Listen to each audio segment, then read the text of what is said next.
Happy Onam. Hello and hi. എൻ്റെ സബ്സ്ക്രൈബേഴ്സിനെല്ലാം സമൃദ്ധിയായ ഓണാശംസകൾ ആശംസിക്കുകയാണ്. ഇന്ന് കോവയ്ക്ക കറിയാണ്. നിങ്ങൾക്കിവിടെ കാണാം. കോവയ്ക്ക 4 സ്ലൈസ് ചെയ്ത് ഞാൻ വേവിച്ച് മഞ്ഞളും ഉപ്പുമിട്ട് വേവിച്ച് വെച്ചിരിക്കുന്നതാണ്. അത് മാറ്റിയതിന് ശേഷം അതേ പാനിൽ തന്നെ ഞാനിപ്പോൾ വെളിച്ചെണ്ണ ഒഴിച്ചിരിക്കുകയാണ്. വെളിച്ചെണ്ണയിൽ 2 ടീസ്പൂൺ ഉലുവ ഇട്ടിട്ട് 2 ടീസ്പൂൺ ഓരോ ടീസ്പൂൺ വീതം ഇഞ്ചിയും വെളുത്തുള്ളിയും ഇട്ട് വഴറ്റ് വേണം. അപ്പോൾ ഇത് ശരിക്കും ഞാൻ ഈ കറി ഒന്ന് 2 വെറൈറ്റി ആയിട്ട് ചെയ്തിട്ടുണ്ട്. പക്ഷേ ആരും ഇത് ശ്രദ്ധിക്കുന്നില്ല. ഇത് വളരെ രുചിയേറിയതും ഗുണവുമുള്ള ഒരു കറിയാണ്. അത് വീണ്ടും കൂടി ഞാനൊന്ന് നിങ്ങളെ ശ്രദ്ധയിൽപ്പെടുത്താൻ വേണ്ടിയാണ് ഞാൻ ചെയ്തതൊന്നും കൂടി ഷെയർ ചെയ്യുന്നത്.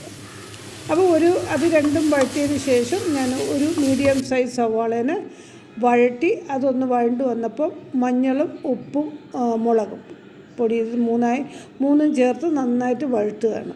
അപ്പം മുളക് പൊടിയും ഞാൻ പച്ചമുളകും കൂടെ ചേർത്തിട്ടുണ്ടേ.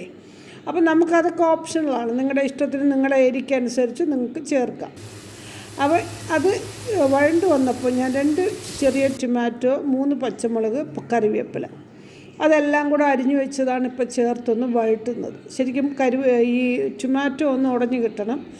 അപ്പോൾ അതൊന്ന് വഴറ്റിയതിന് ശേഷം ഞാൻ പിന്നെ വഴണ്ട് വരുമ്പോൾ ഞാൻ കുറച്ച് ചുടുവെള്ളം ചേർത്ത് ഒന്ന് ഉടഞ്ഞു കിട്ടാൻ വേണ്ടി അതിനെ അടച്ചു വെച്ച് വേവിക്കുകയാണ്.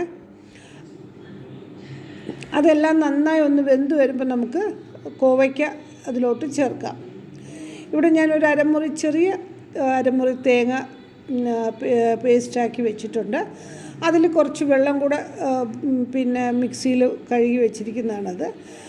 അപ്പോൾ കോവയ്ക്ക ഇപ്പം ഞാൻ ആഡ് ചെയ്യുകയാണ്. കോവയ്ക്ക ആഡ് ചെയ്ത് നന്നായിട്ട് ഇത് നമുക്ക് യോജിപ്പിച്ചിട്ട് കെറ്റിലുള്ള കുറച്ച് ചൂടുവെള്ളം ഞാൻ അതിൽ നമുക്ക് ഒഴിക്കുകയാണ്.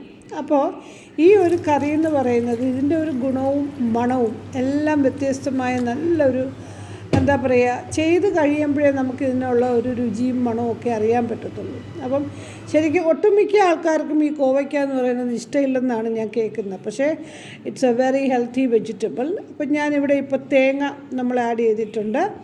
അത് നന്നായിട്ട് ഇളക്കി യോജിപ്പിച്ച് ഇനി എനിക്കിതിനെ ഒന്ന് പറ്റിച്ചെടുത്ത് കറിവേപ്പില നിങ്ങൾക്ക് വെളിച്ചെണ്ണയോ നിങ്ങൾക്ക് ഇനി ഇത് കടുക് വറുക്കണമെങ്കിൽ കടുക് വറുക്കാം. അതൊക്കെ ഓപ്ഷണലാണ് ഇഷ്ടമുള്ളത്. പക്ഷെ ഞാനതൊന്നും ചെയ്യുന്നില്ല.